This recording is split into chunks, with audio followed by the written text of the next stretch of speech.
Thank you, Presiding Officer. I'd like to begin by commending the Government on tabling this debate and welcome the publication of the Fairer Scotland Action Plan.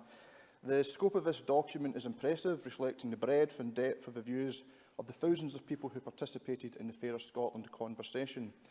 The wide-ranging nature of the Action Plan also reflects the scale of the Government's ambition and also the nature of the challenges we face in building a fairer Scotland.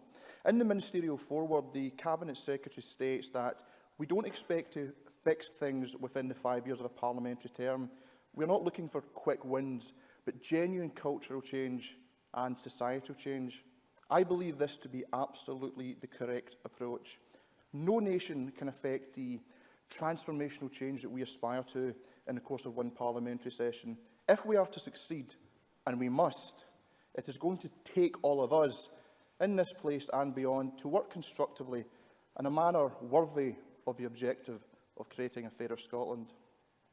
Presiding Officer, I think that each of us in this chamber could have prepared remarks on how any one of the proposed 50 fairness actions for the parliamentary term would benefit each and every one of their own constituents.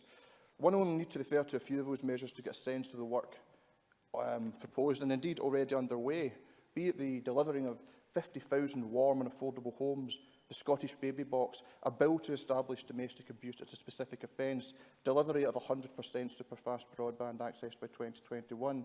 There's going to be support for disabled people to stand in next year's council elections through the Access to Elected Office Fund, and a huge expansion in early learning and childcare entitlement.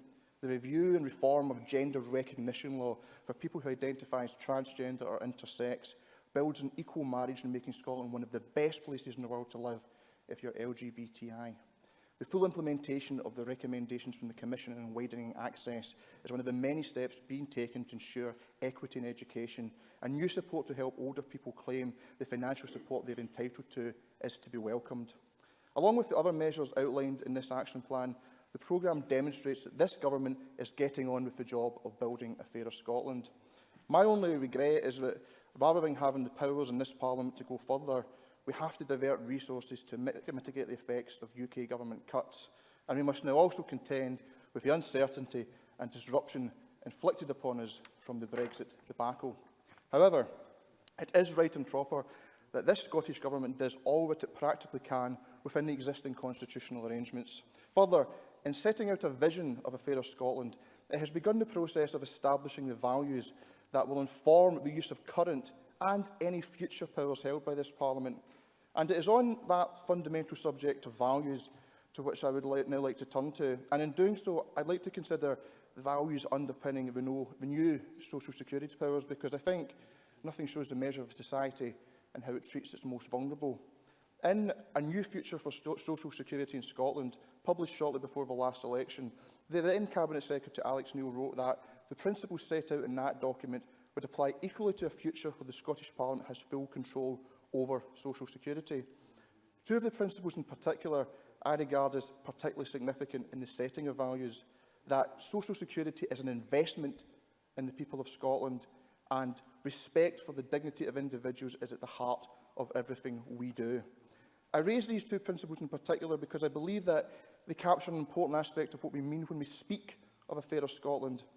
But in articulating our vision of a fairer Scotland, it is also important to state what is not part of that vision. For too long, we have been subjected to an agenda from a UK Government that has sought to stigmatise and, frankly, dehumanise those who have needed support. Be it the bedroom tax or the assessment regimes which claimants have been subjected to, the message from the UK Government is that if you need help, you are a burden. Egregious as those measures are, the proposal to limit tax credits to the first two children, along with the rape clause, demonstrate that the UK Government's conception of fairness is not one which would be recognised by any civilised or progressive person. The big society has been abandoned in favour of a return to the view that there is no such thing as society. The bleak and draconian approach of the UK Government underscores the need for our Scottish Government and this Parliament to continue to take a radically different approach. We have the opportunity to define what sort of society we seek for this and future generations. The term fairness has been, in public discourse, often used interchangeably with other familiar terms such as social justice, equality, equality of opportunity and equity. For me, all of these terms capture different nuances and aspects of an ancient and universal concept. That whatever the variance in our attributes and genetic predispositions, we are all endowed with a sense of dignity and a need to be valued and to belong. When we recognise and embody this principle, it serves as a check on that all too prevalent propensity for politicians and decision-makers to regard problems in abstract and technocratic terms, where human beings are reduced to inputs in an economic calculation. Martin Luther King perhaps put it best when he spoke of the need to move from being a thing-oriented society to a person-oriented society. Systems and processes are, of course, vital, but values are fundamental. It takes more than a veil of ignorance to prevent a veil of tears.